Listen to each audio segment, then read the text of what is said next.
아빠와 딸이 숲에서 기러기알 한 15개 정도를 발견하는 영화가 있습니다. 개발업자들에 의해서 농촌에 여기저기가 개발되어 갈 때 기러기 같은 새가 숲에 알을 낳아놓고 부화를 시키지 못한 채 쫓겨가 버린 것입니다.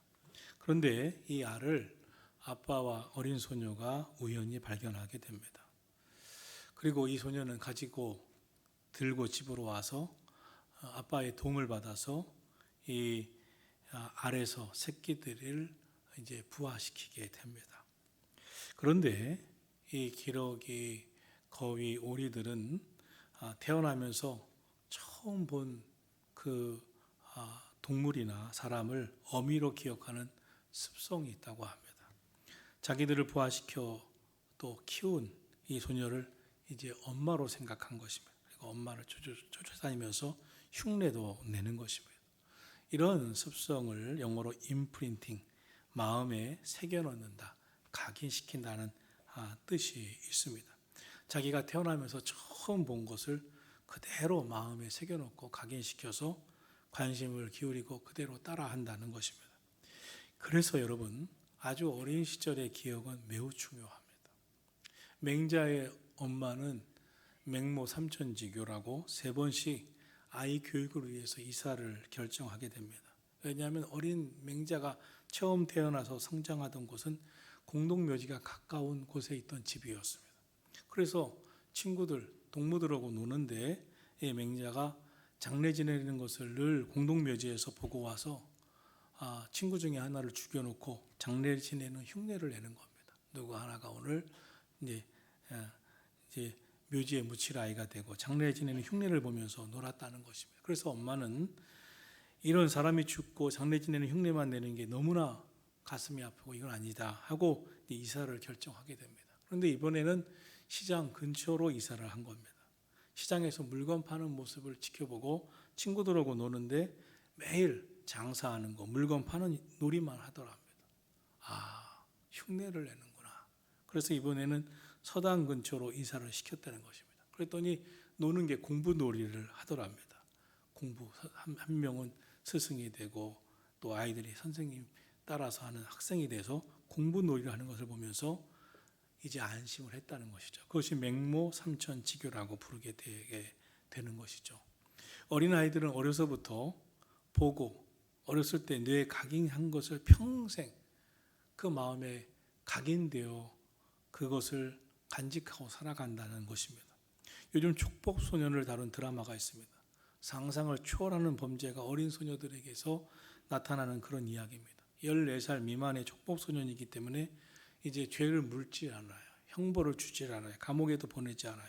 그것을 이용해서 소년들이 죄책감도 없이 매우 끔찍한 범죄를 계속해서 더 심하게 저질러 가는 것입니다.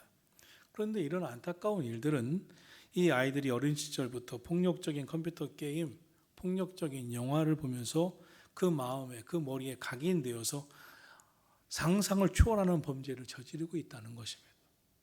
어린 시절에 보고 자란 기억과 각인된 것이 얼마나 중요한가를 다루고 있는 그런 일들이 너무나 많습니다. 가끔 우리는 이 공룡의 발자국이나 맘모스 같은 큰 동물의 발자국 등을 선명하게 찍힌 화석을 보게 됩니다. 이 화석은 어떤 화석은 수천 년, 수만 년 된 것도 있다고 하는 것이죠. 그런데 그것들이 처음 딛고 지나갈 때는 그 동물들이 딛고 지나갈 때는 진흙처럼 물렁물렁한 흙이었을 것이고 돌이었을 것입니다. 세월이 흐르는 동안 아주 단단한 화석이 되어버렸습니다. 지금은 웬만하면 지워지지도 않게 되었습니다. 이 화석처럼 어린 아이들의 마음에 굳어져 버린 것이 있습니다. 어떤 마음에 굳어져 버린 자국을 남겨서 그 마음에 각인시켜 화석시켜 버린 것이 있느냐에 따라 그 마음은 평생 지워지지 않는 것입니다. 따라서 어린 시절 어떤 자국을 남겼느냐가 그 삶을 좌지우지하는 많은 것들이 되고 있습니다. 지금 저와 여러분은 이렇게 성장했지만 우리의 습관들의 습성 중에, 성격 중에 안 변하는 나쁜 것들이 있을 것입니다. 저도 있고 여러분도 있고. 그런데 그것은 어린 시절 내 마음에 각인된 것을 못 고친 거예요. 안 바뀌는 거예요. 어린 시절에 워낙 강하게 보고 마음에 각인시켰기 때문에 좀 밝았으면 좋은데 어둡습니다. 좀 사람하고 형통했으면 좋겠는데 그냥 투명스럽습니다. 그리고 자꾸 아주 사람을 의심하고 신경질적인 것도 있습니다. 여러 가지 이유가 우리 마음에 각인된 것들이 있는 것입니다. 그럼 여러분의 자녀의 여러분은 어떤 자국을 남기고 각인시켜버리고 사셨다고 생각하십니까? 우리 자녀를 한번 돌아다 보면 마음에 무엇이 각인되었을까요? 어떤 가정은 예의가 없을 수도 있어요. 도무지 믿음이 안 들어갈 수도 있어요. 자꾸 튕겨져 나갈 수도 있어요. 일본에 가보면 일본 거리는 아주 깨끗합니다. 참 일본 사람들이 그 좁은 지하철이나 버스 타는 데 보면 아주 서로 닿지 않으려고 조심하는 경우도 있는 것을 종종 봅니다. 왜 거리가 깨끗할까 하면 남에게 폐를 끼치지 말라는 말을 어려서부터 많이 들었다는 거예요. 지저분하게 뭐 던지면 버리면 폐를 끼치는 것이죠. 그래서 공중도덕을 꽤 잘 지키는 나라로 알려져 있습니다.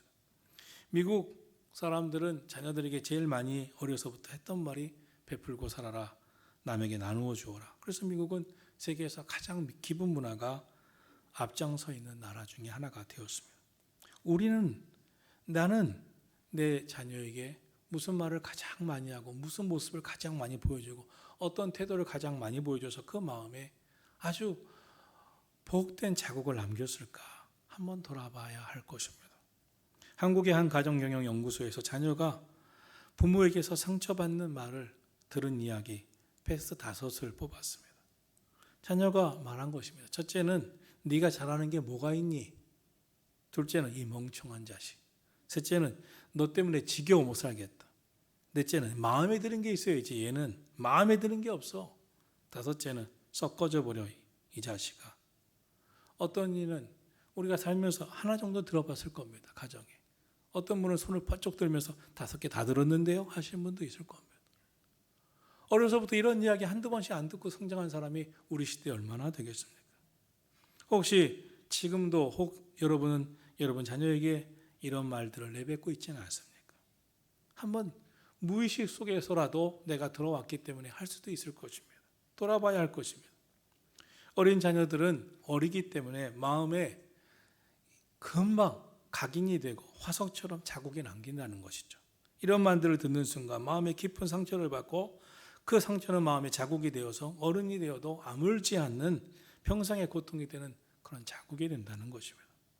반면에 가정경영연구소에서 발표한 자녀들이 부모에게서 들은 격려가 되는 말, 힘이 되는 말 5가지는 이렇게 발표했습니다. 첫째, 아들아 딸아, 엄마는 세상에서 네가 가장 소중해. 둘째, 엄마 아빠는 항상 너를 위해서 기도하고 있단다. 셋째, 우리는 너를 너무나 사랑해. 넷째, 나는 너를 믿는단다. 다섯째, 아들, 딸, 참 대단하다. 우린 너가 너무 자랑스러워.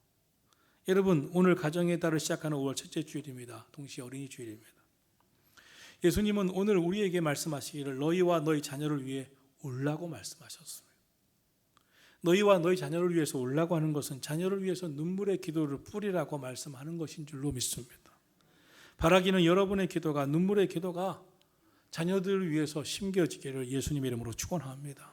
제자훈련 교재에 나오는 이야기입니다. 한국에서 큰 교회를 목회하시던 목사님이 계셨습니다.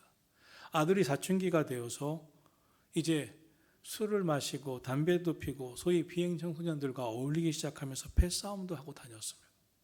그러는 가운데 이 목사님이 아버지이기 때문에 학교에도 불려가고 경찰서에도 불려가게 되었습니다. 아무리 타일러도 아들이 말을 안 듣습니다. 그러는 가운데 이것은 동네에 소문나게 되고 이제 목회하는데도 교회에도 영향을 미칩니다. 목사님 아들이 저렇대. 목사님이 가정을 잘 건사하지도 못해. 그런 이야기를 듣습니다. 목사님 목회하기 너무 힘들어졌습니다. 그러나 그런 창피보다 더한 문제는 뭐냐면 이 아들이 변할 기미가 안 보이는 거예요. 그런 소리를 들어도 아들만 변하면 문제가 없는데 아들이 변화되지 않는 거예요.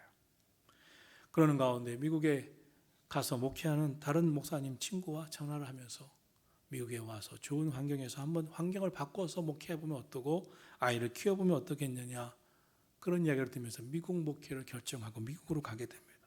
그런데 아들은 미국에 가서도 똑같습니다. 오히려 목사님 목회만 힘들어졌어요. 미국 목회가 얼마나 힘든지. 아들은 미국에 가서 마약에 손을 댑니다. 심지어 싸웁니다. 어느 날 밤인데 너무나 안 들어와서 거실에 앉아서 기다리고 기도하고 있는데 밤늦게 술에 취한 아이들이 들어오면서 기뚱기뚱하면서 2층 자기 방에 올라가 침대에 누운 소리가 들립니다. 그 모습을 지켜보면서 아빠 이 목사님이 너무 눈물이 나는 거예요. 거실에 앉아서 그냥 한없이 기도하는 거예요. 소파에서 눈물로 이 아들을 위해서 기도하는 거예요. 눈물로 기도하다가 새벽녘에 참을 수가 없어서 아들 방으로 갔는데 술에 취해서 아무것도 모르고 그냥 자고 있는 아들을 보니까 눈물이 왈칵 쏟아지는 거예요.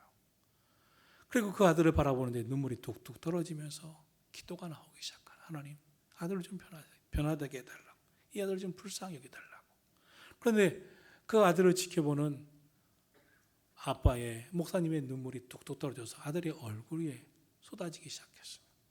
술에 취해 자고 있었지만 시간이 지나가면서 조금씩 깨는 어느 시간에 아버지가 시커먼 사람이 와서 눈물을 자기 얼굴에 쏟는데 아버지였어요.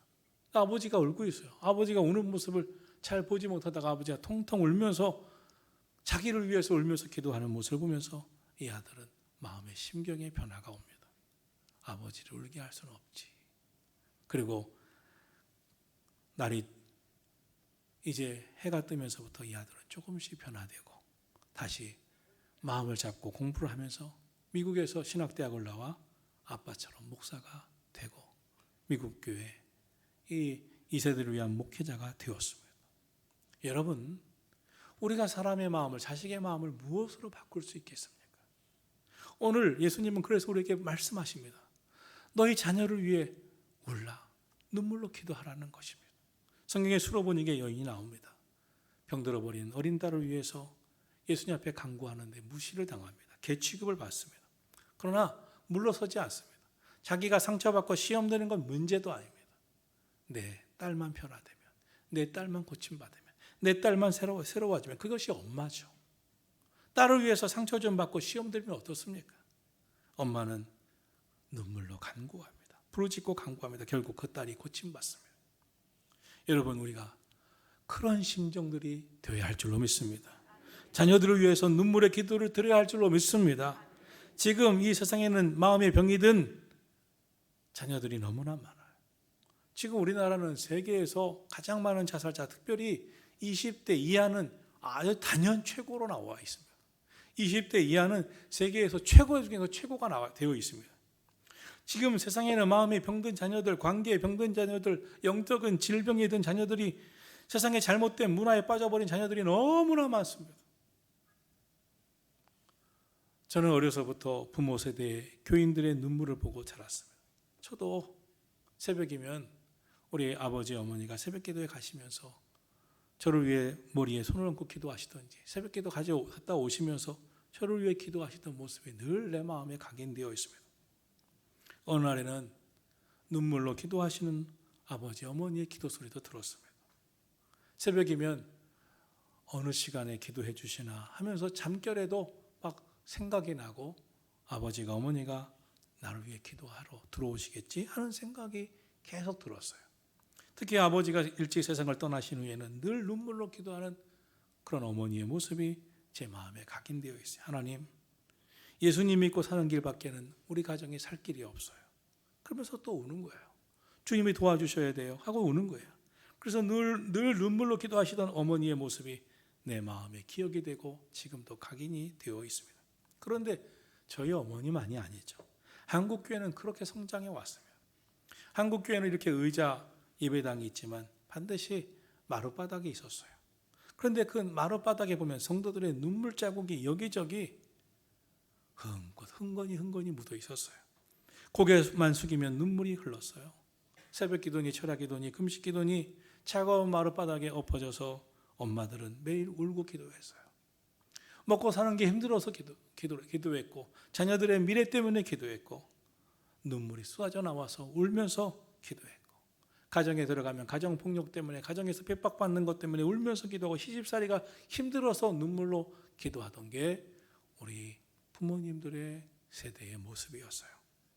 부모 중에 자녀를 사랑하지 않는 부모가 어디 있어요? 그러나 자녀들이 다 부모가 나를 사랑한다고 느낍니까?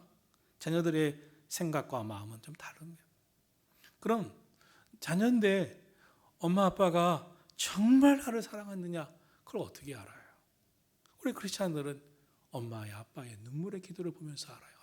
나를 위해서 저렇게 울면서 기도하는 엄마 아빠를 보면서 변화되어 왔어요. 중요한 것은 부모의 눈물과 그 간절한 기도를 통해서 자녀들이 마음이 움직이는 거예요. 그것을 보는 거예요. 느끼는 거예요. 그래서 저는 그런 말씀을 많이 드립니다. 부모는 자녀가 자기를 위해서 기도하는, 엄마 아빠가 기도하는 모습을 자꾸 보여줘야 된다. 눈물로 기도하는 모습을 보여주고 그 기도를 들려줘야 된다. 그러면 자녀는 안 바뀔 수가 없다. 오늘의 말씀에서 예수님께서는 십자가를 지고 고고다 언덕을 올라가십니다. 그때 예수님을 따르던 여인들이 예수님이 십자가, 무거운 십자가를 지고 하다가 자꾸만 넘어지니까 가슴을 치며 슬피 울어요. 그때 예수님이 일어나셔서 그 여인들에게 말씀합니다. 예루살렘의 딸들아, 나를 위해서 울지 말아라. 너희와 너희 자녀를 위해서 울라.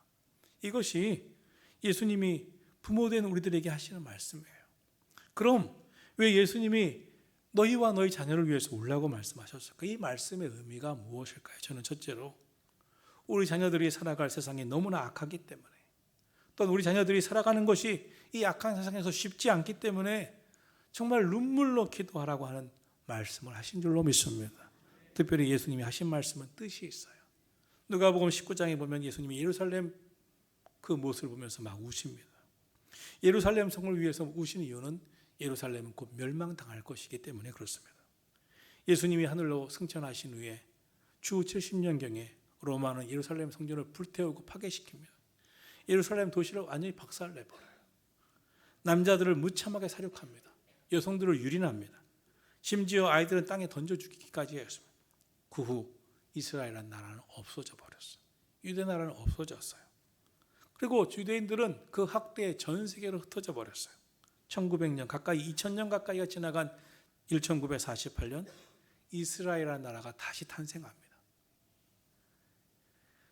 우리 역사 속에 있는 거예요. 얼마 안 됐어요. 1948년에 드디어 지금 거기 예루살렘 중심에 이스라엘 나라가 새롭게 세워진 것입니다.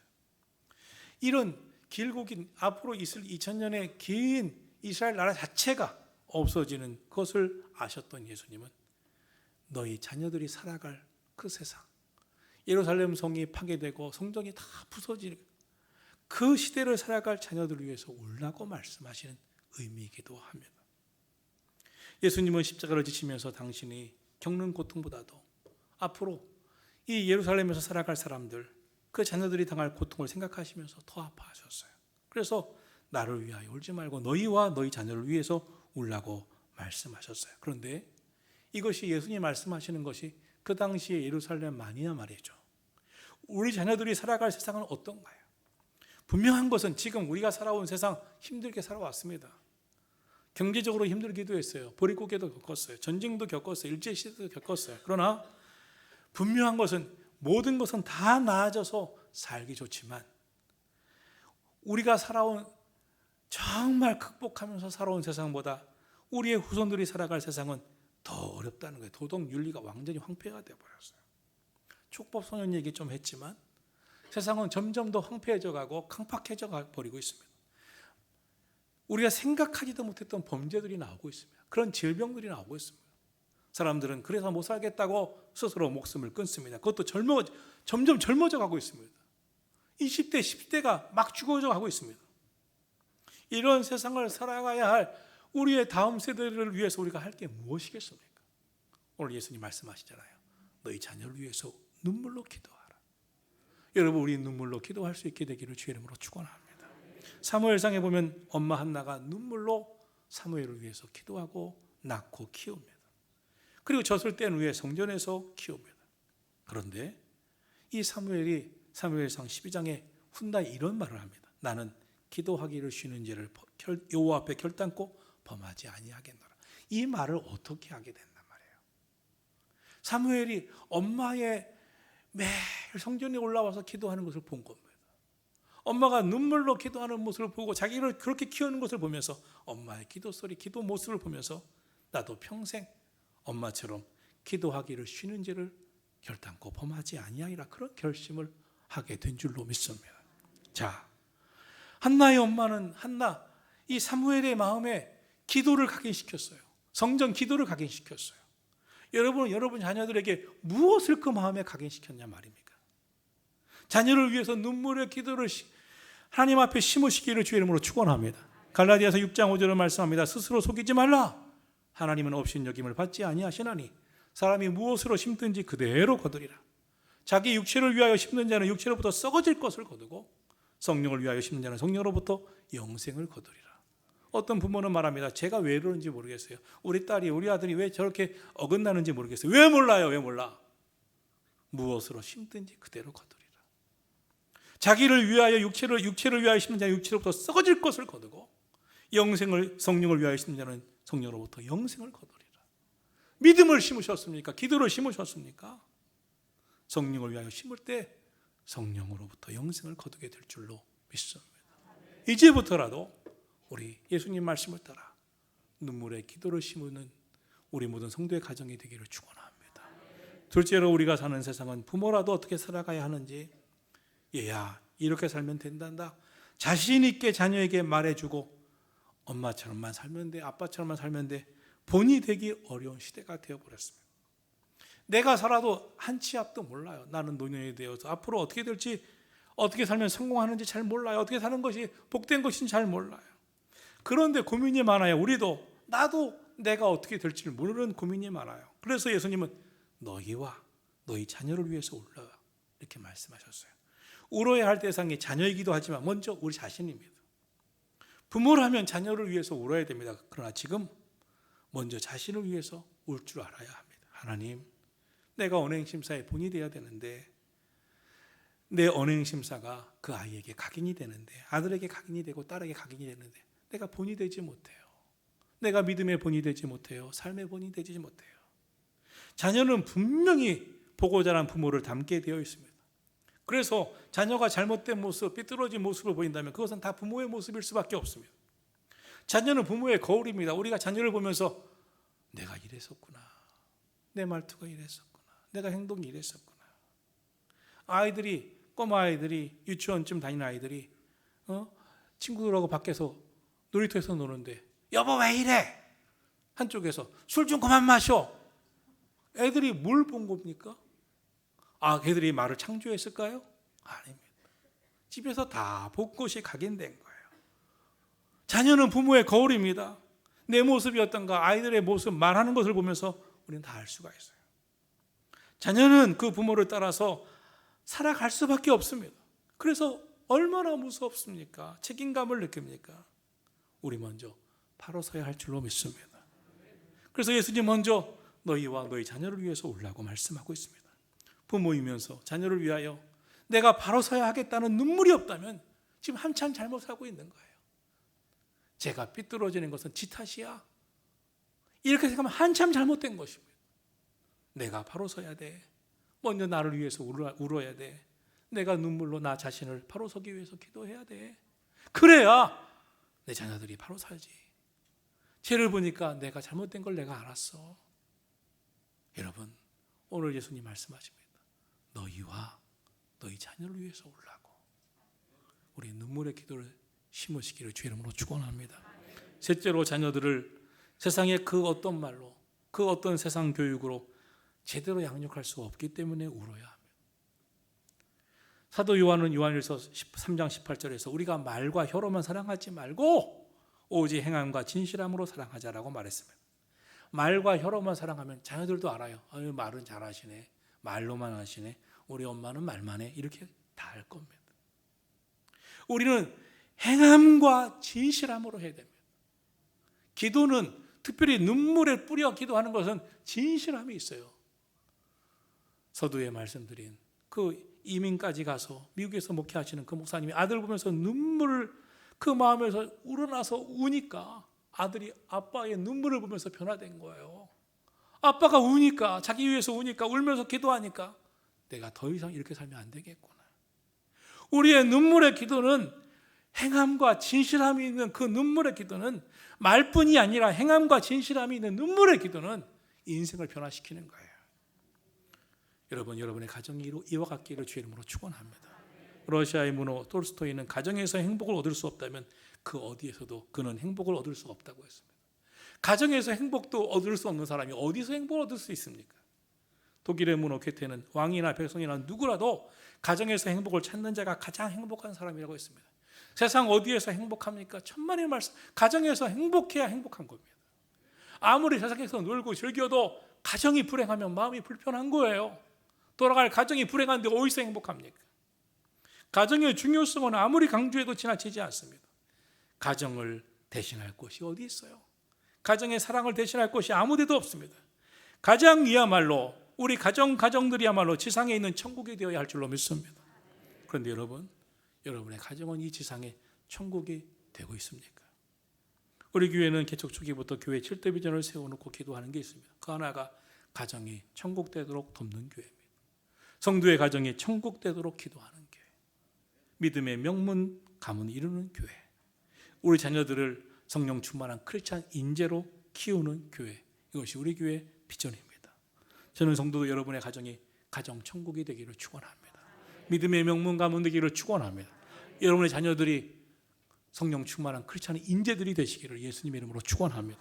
사람들은 가정의 중요성을 알면서도 가정을 천국으로 가꾸기 위해서 별로 노력하지 않아요. 행복한 가정, 은혜로운 가정, 천국 같은 가정은 저절로 그냥 되는 게 아닙니다. 밥 세 끼 먹는다고 되는 게 아닙니다.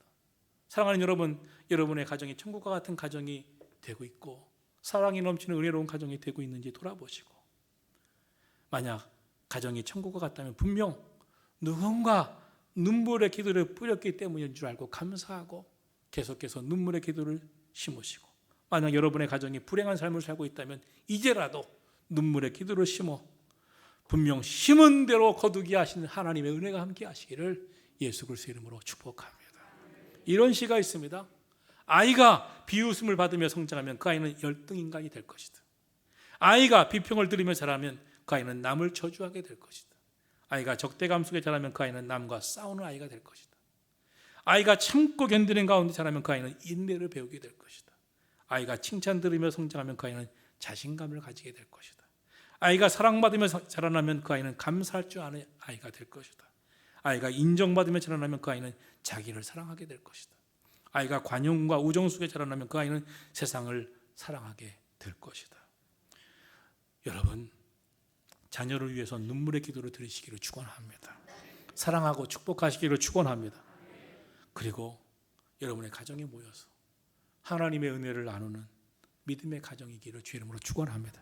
마지막으로 부모는 자녀의 영혼을 위해서 울며 기도할 줄 알아야 합니다.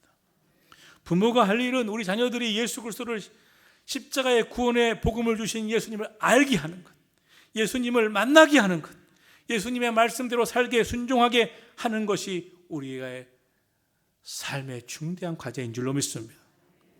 그런데 그 영혼을 구원하고 그 마음에 구세주 예수님을 만나게 하고 하나님의 은혜를 알게 하는 것은 눈물의 기도가 없이는 불가능합니다. 왜 자녀들이 하나님을 믿어야 할까요?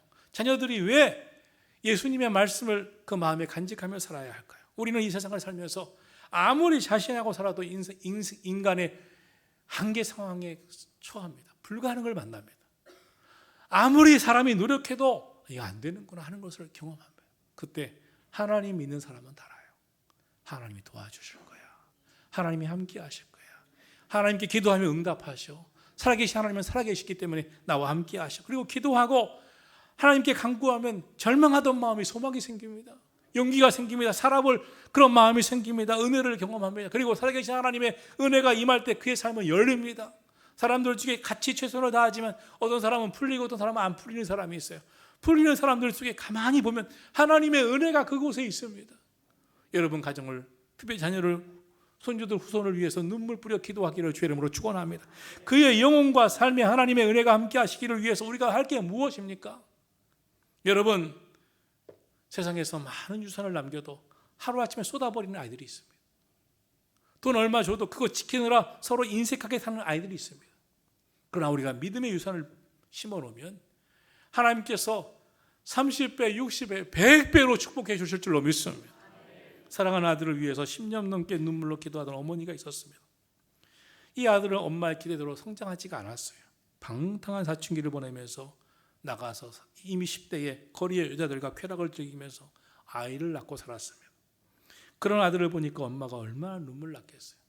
태어나면서부터 30년을 기도했는데, 그런데 이 엄마에게는 기도의 능력을 알고 있는 게 있었어요. 남편을 위해서 기도해 봤어요. 남편과 결혼해서 한 번도 행복하지 않았는데 남편을 위해 끝까지 기도한 결과 남편이 돌아왔어요. 하나님 앞으로 나와 회개했어요. 그리고 세상을 떠났어요. 그런데 이번에 아들이 문제입니다. 그런데 이 아들을 위해서 기도를 쉬지 아니하리라 하고 기도했어요. 그때 이 교회의 목회자가 와서 걱정하지 말라. 눈물로 기도하는 엄마가 있는 자녀는 결코 망하지 않는다. 계속 기도할 때 하나님이 함께 하실 것이다. 이런 축복의 말씀을 했습니다. 그 여인은 믿고 기도했어요. 눈물 뿌려 기도했어요. 포기하지 않았어요. 결국 아들은 33세에 돌아와서 최고의 학자, 최고의 교수, 그리고 성자가 됩니다. 성 어거스틴 회심하고 돌아와 놀라운 책들을 많이 쓴 그의 책은 지금까지도 우리 모두가 볼 수 있는 기독교의 아주 유명한 책들을 이루었습니다. 그는 어거스틴은 회심하고 돌아와서 훗날 그의 인생이 하나님의 은혜로 새롭게 된 다음에 이렇게 말합니다. 내가 이렇게 변화되고 돌아온 것은 다 엄마의 기도 덕분입니다. 저는 우리의 후손들이 엄마의 기도, 아빠의 기도 때문에 내가 이렇게 됐으면 이렇게 됐어요. 이렇게 복되게 됐어요. 이런 간증이 여러분의 가정 속에 넘치시기를 주의 이름으로 축원합니다.